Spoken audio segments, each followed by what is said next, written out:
How's it going, guys? So this is the 40-gallon rimless tank that in a couple previous videos you saw me sweat and toil over when I was resealing the whole tank. So I have officially let the tank dry, the sealant dry, and have filled it with water. Over the course of a weekend it held water. So then I went and filled it with the substrate and brought it on the stand and filled it up with water, and now it is up and running.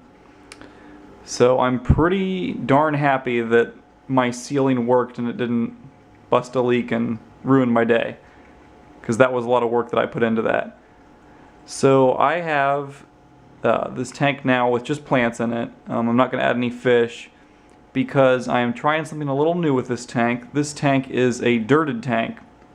So you see the sand cap, and I don't know if you can really see, but there's about an inch of sand, and then underneath that is about an inch of organic potting soil.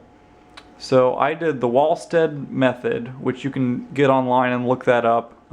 It's just a naturally planted tank method that's pretty popular out there right now. It's on like the planedtank.net. There's a couple other forums that have it as well, so you can just look it up. But so you prepare the soil, you kind of take out a lot of the floating pieces like the wood chips and bark, and you let it soak and kind of start to decay a little bit to release some of that ammonia and other like CO2 and a lot of the excess nutrients and gases and things like that. And so I let this sit in a big barrel of water for about a week. And then I moved it on to big placemats and let it dry for about a week, and now it's in the tank. So I just tested the water yesterday. I'm still showing some ammonia, but that's okay because I don't have any fish in here, and I'm not going to put any in here for a little bit. So I'm hoping the plants take off. We'll see what happens. I've got a whole bunch of different plants in here that I'm trying out, so we'll see what works best. Most of these are plants, just for spare plants from my other tanks, but I have a couple other ones that I just recently picked up just to see if they would do any good. So another thing with this tank is that I have a giant, mega powerful light. And so this is a fixture I picked up from someone down here used, but it is a 6-bulb T5 fixture, so it can put out a whole heck of a lot of light.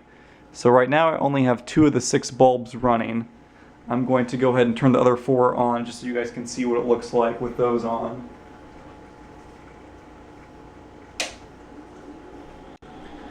Okay, so that is the fixture with all 6 bulbs on, which I'm not going to do very much because that would be over 300 watts of light for this 40-gallon tank, so that'd be pretty crazy. So this light's really meant to run reef aquariums. It can do so fairly well, I would think, but I'm just using it for the planted tank. The good thing is that the switches are for either to have 2 on at a time, 2 of the bulbs, or 4 on, and then if you have both on, obviously all 6 are on. So I just usually leave the switch on that only has 2 bulbs on. I may do kind of like a pulse like in the middle of the day and turn 4 on as opposed to 2, but we'll see what happens. So right now I'm waiting for some extra filters to come in the mail, and then I'm going to let the plants grow up a little bit and keep testing for ammonia and see what kind of fish we can put in here. So that's this tank so far. I'm thinking this is going to be more of a community tank and not a breeding tank, just something to have fun with and kind of look at some pretty fish. So we'll see where this goes. I'll keep updating you guys on the progress of this tank and showing you kind of how the plants are doing, or what plants are doing well, what isn't, and how the soil is holding up. So that's it for now. Thanks, guys. Till next time.